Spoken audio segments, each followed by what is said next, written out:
Army chief field marshal Syed Asim Munir का पेशावर का दौरा। कबाइली माहिदीन के जुर्गे से खिताब में कहा, पाकिस्तान ने अफगानिस्तान के साथ ताल्लुकात बेहतर बनाने की कई कोशिशें की। अफगानिस्तान की सरजमीन से पाकिस्तान के खिलाफ दहशतगर्दी बर्दाश्त नहीं की जाएगी। अफगान तालिबान हुकूमत ने भारतीय हिमायत याफ्ता गिरोहों को सहूलत दी, जबकि खैबर पख्तूनख्वा को दहशतगर्दों और इनके सहूलतकारों से पाक किया जाएगा। JK में अमन इस्तेहकाम, दहशतगर्दी के खिलाफ इकदामात पर गुफ्तगू। कबाइली माहिदीन का दहशतगर्दी और अफगान तालिबान के खिलाफ सिक्योरिटी फोर्सेस की मुकम्मल हिमायत का इरादा।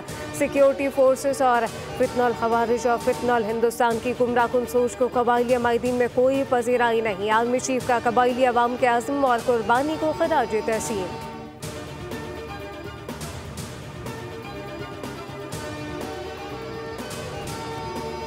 पाकिस्तान और अफगान तालिबान के मुज़ाकरात बहाल। तुर्किया की दरख्वास्त पर पाकिस्तान ने अफगानिस्तान के साथ मुज़ाकरात दोबारा शुरू करने पर रजामंदी जाहिर की। अफगानिस्तान से मुज़ाकरात नतीजा खेज साबित न होने पर पाकिस्तानी वफ़द ने आज वापस आना था, ताहम तुर्किया के हुकाम ने पाकिस्तानी वफ़द से रुकने की दरख्वास्त की थी। ज़राए का कहना है कि अफगान हुकाम ने सफारती सतह पर राब्ते किए, जिसके बाद मुज़ाकरात दोबारा बहाल हुए। तुर्किया चाहता है इसकी मेज़बानी में होने वाले मुज़ाकरात नतीजा खेज साबित हो। मुज़ाकरात पाकिस्तान के इसी मरकज़ी मुतालबे पर होंगे कि अफगानिस्तान दहशतगर्दों के खिलाफ वाज़ेह, काबिल अमल तस्दीक और मौसर कार्रवाई करे। पाकिस्तान ने एक बार फिर जोर दिया कि अफगान सरजमीन पाकिस्तान के खिलाफ इस्तेमाल न हो।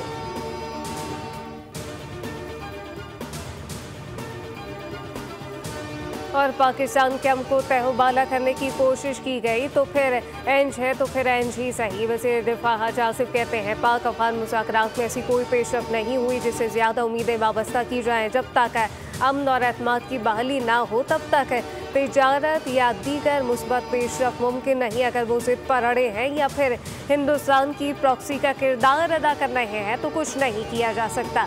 कतर के वज़ीर दिफा तुर्की के इंटेलिजेंस चीफ मुज़ाकरात में कामयाबी के लिए कोशा। तुर्की और कतर की कोशिशें हैं कि मुज़ाकरात में किसी किस्म का तातुल ना हो। सब्सक्राइब करें और बेल दबाएं ताकि कोई खबर रह न जाए।